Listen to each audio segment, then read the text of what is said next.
I'm surprised kind of how similar some of our life is. And then suddenly I was thinking that, and then when you went to, what kind of school was that called? It's a maladjusted school for Right, maladjusted. because I got kicked out of lots of schools in Birmingham, and then I got excluded. Well, that's what, it's like having an asthma for school hours. Yeah, well, I got what in those days it was called expelled, which I like, you know, it sounds It's got like good sound. like a bodily function, isn't it? It's really You good. are expelled, yes. Good afterwards. But I got sent to an approved school, which was horrible. Yeah. I mean, it is just the school. I was just boys. They were never mixed. I was just boys, and most of the boys are just trying very hard not to be abused by the staff. That was the big thing. I mean, I don't know why it was always the white kids. The black kids kind of had a reputation for fighting and being a bit tough. But there was a kid who used to sleep in the dormitory next to me about 3 o'clock in the middle of the night. He used to get up and wander off, you know, to go and be abused by members of staff. But one day, I stood in front of him and I went, no, me and my mates will go and beat him up and stop it. You don't have to do it. And we didn't know about kids' rights, and we didn't even use the word abuse. You know, we used other words, which I won't repeat now. You don't have to do that, man. You know, we'll be on your side. And he cried his eyes out to go and be abused. He'd rather be abused than us do something about it, because he was. He was abused. Yeah, and threatened. It was a weird place because you had kids, and it was called an approved school, and you had kids in there who they were there because their parents died in a car crash or something like that, so they were in the care of the local authority. Then you had kids like us who were 14 and robbing banks, who were tough kids, and we were all there together. And there's no education at all. The first day we went in, you have a maths test, a maths and English test. It's just a guy sitting there, and somebody told me exactly what the guy's going to do, and it's exactly what he did. He did the test, and then he said, "This can be a very tough place. If you ever need any help, just come and see me." It's horrible.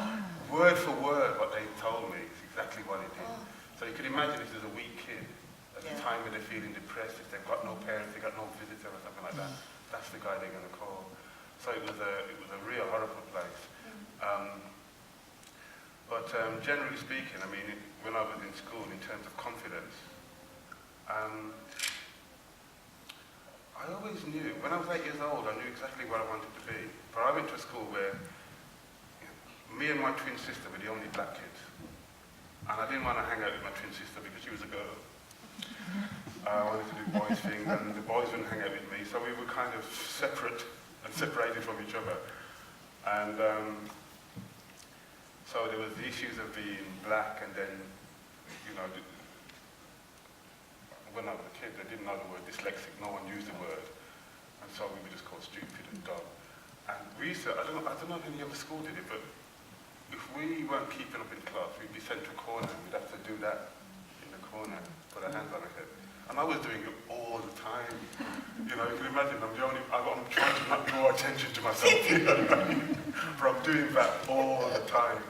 But I remember deep down thinking, I'm not stupid.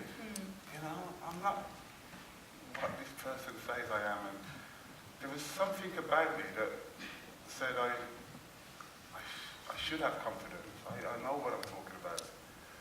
Anyway, I saw that you tweeted the other day to say that when you're writing novels, you think about your 14-year-old self in order to get into the character, into the voice, into the setting of the people that you create. How important is the memory?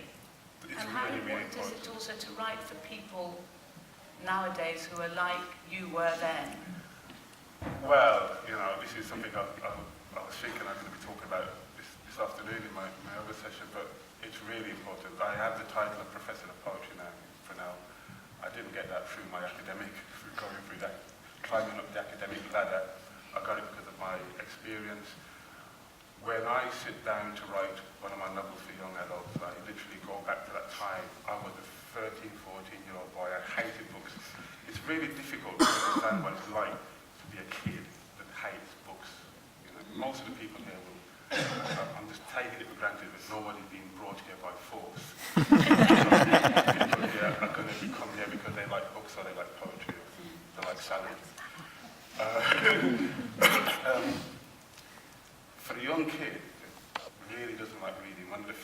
see when you see a book is the size of it.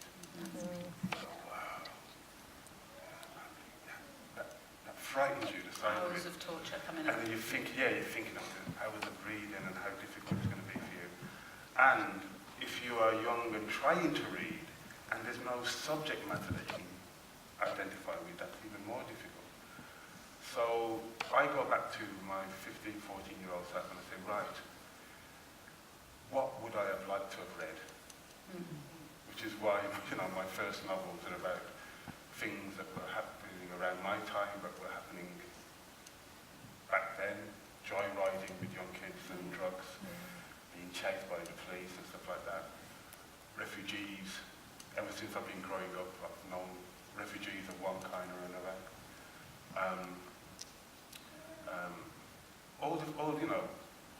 Approved school and going into children's homes that appears in my novels. I can't really do research. The only research I do is after I've got the story out. Yeah. Once I start writing, usually I'm on a roll and I can't stop, and then it stops. And then I think, right, I've got to make sure some of this stuff is right. So, for example, in Face, the big thing is a car crash, and the boy has his face ripped off, and it's about how his face is rebuilt and going back to school. In the original car crash, there was a massive explosion and the cars burst into flames. And I showed it to some firefighters and they said, that only happens on television. In reality, petrol cuts off and people that get burnt in car fires, it's a dashboard fire. And so little stuff like that, I find out later. With Terror Kid, I wrote the story and then I did probably more research on this book than any other book. Then I went to computer experts and I went to police officers and stuff like that to make sure that the procedures and stuff was right. But the basic stuff is stuff that was around me when I was 15 years old, stuff that I would have liked to have wrote when I was 15 years old. So stuff on the whole that I think 15-year-olds would read. And quite political. There's always quite a strong point of view in your novels. Yeah, and I try not to make it my point of view. I mean, I always try to leave me out of it. I have, fortunately, because of my poetry, I have plenty of opportunity to put me in and voice my point of view. But yeah, I want to explore the issues because I just think that kids do care about politics. But it's just when they hear the word politics, they think of, a man in a suit. Cameron or something. Yeah. The great Jamaican poet who said, Eileen Thomas, who said, I'm not one of those people that say I don't do with politics, because if I don't deal with politics, politics deal with me. Yeah. And I love that. And my other favourite saying is, although it's about poetry, I use it sometimes in schools. It's Adrian Mitchell that says, most people ignore most poetry because most poetry ignores most people. And I think you can say most people ignore most politics because most politics ignore most people. You can change that word for lots of things. Yeah. And so, I call it street politics, the things that affect us in the real world. That's what I really write about. And that's what teenagers are interested in. And Sally, what about you? How do you get the voice of often young men that you write about? You often have young men in your books as well as girls. And I really